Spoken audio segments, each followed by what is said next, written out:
the legendary Valerie Harper joining us. Welcome to the program, Valerie. Thank you, Mike. Well, I'm a big Chicago fan myself. Well, now you're obviously known for Mary Tyler Moore, The Rhoda Show, and now your Aunt Claire on the great Desperate Housewives. That's got to be a totally different set. Let's talk about the old days of television in the 70s when, it was just kind of a different vibe. And now, is there a big change when you arrive on the set of one of these big TV shows? Actually, it was very familiar in terms of the family that you work with. They've been together 7 years, these folks, many of them, and it had that wonderful familiar. They were very warm and embracing. I didn't feel like an outsider at all.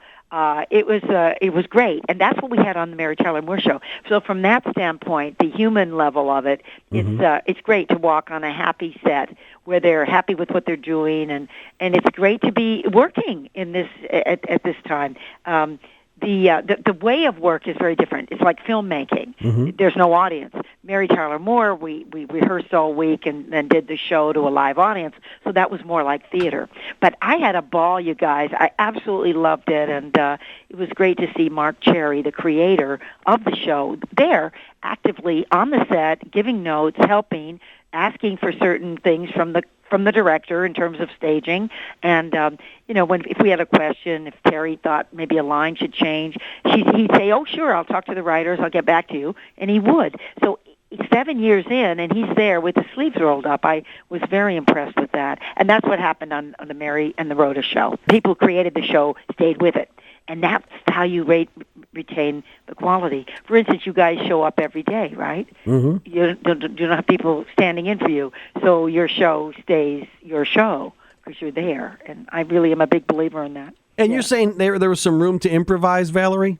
Oh, not really. I mean, the writers write what they write. No, but I'm like, for instance, at one moment, Terry said, "Gee, I don't know if Val's character should say that." It was something about they were talking about the mother. I play Aunt Claire navigating the stormy waters between her character, Terry Hatcher's character Susan, and her mother Sophie, played wonderfully by Leslie Ann Warren, who plays my sister, who's a very self-involved, flighty character, and it was something about talking about her, and Terry said, "Gee, should that come from me?" And I agreed with her. It was a better line from Terry, and then she would say, "Well, maybe Val should say," So then we would ask permission, talk to the writers, and then they'd give the go-ahead. It wasn't like we were improvising. But it was still an organic set where things could open and change. Well, not only that, but there's a great attention to making it good.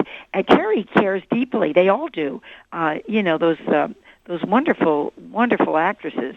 I didn't get to work with them, but meeting Marcia Cross and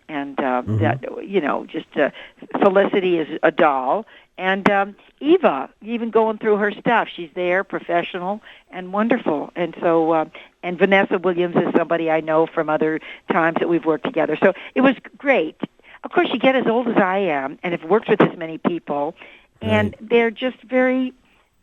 It's great. It's brand new. You're back at square one. You have little nerves about, I hope this is good. I hope I'm pleasing the people that want this done a certain way. But it's also, you do it with more ease. Right. That's the one good thing about age. You stop being so white-knuckled about everything. Right. There's a tension that's gone, saying, "Yeah, I can handle this." Well, yeah. And you and I share roots, Second City. You were there during the golden era. Really? Yeah. Oh, God, how wonderful.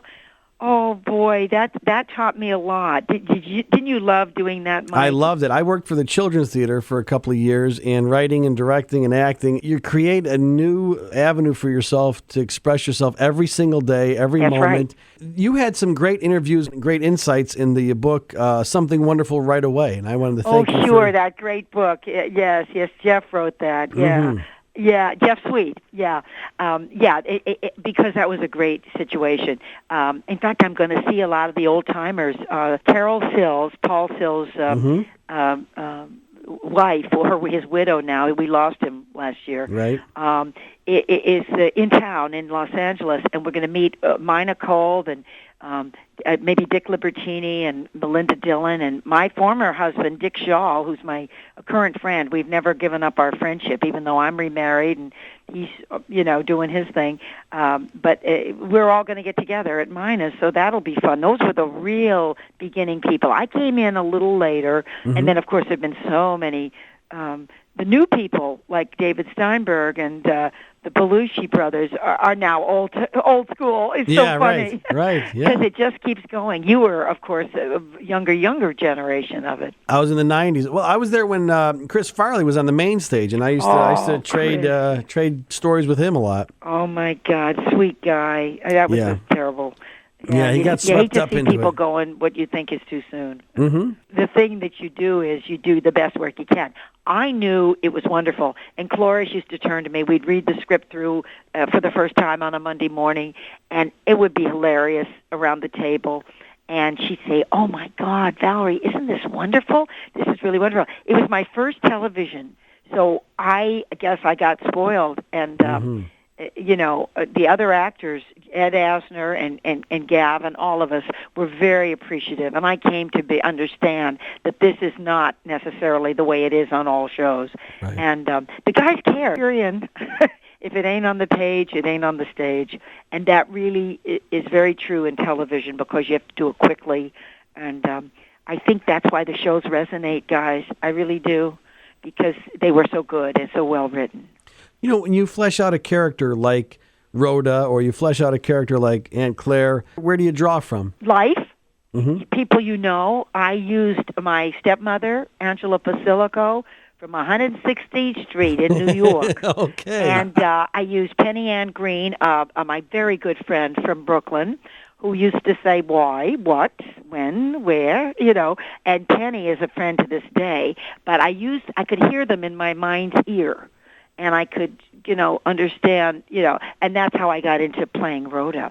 And with Aunt Claire, I just, figured she had a martini on the plane when she came in to visit Carrie Hatcher, Susan, so in you the hospital. You started seeing like you that. just kind of find little things, and the more screen time you have, the more chance you have to do things. But you try to bring a full character in whatever you're doing. Well, thanks for what you've done, and thanks for what you're doing. Desperate Housewives now with Valerie Harper. Check it out on ABC, and we're glad to have you with us. It's this Sunday. Yeah, thank you so much, Mike.